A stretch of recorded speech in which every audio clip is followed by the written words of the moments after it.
Nothing can be more frustrating when you sit down to watch one of your favorite programs on IPTV Smarters Pro App and you run into issues streaming it. Well, in today's tech video, I'm going to show you how to fix IPTV Smarters Pro if it isn't working on your Sony Smart TV.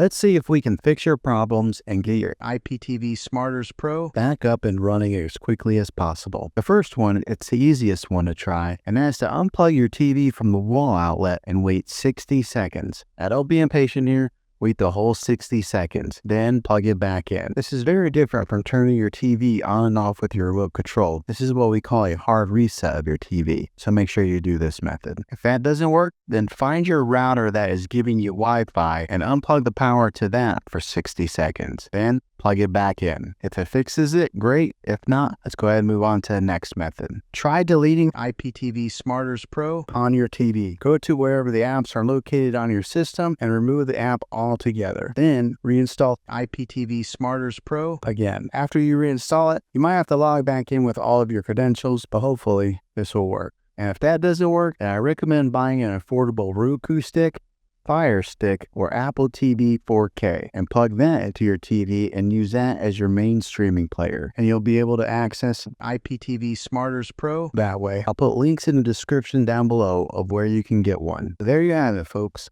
If this video was helpful, go ahead and click a thumbs up on it. Go ahead and subscribe to my channel. I make tech videos all the time, and I would love to have you back in the next one. Take care.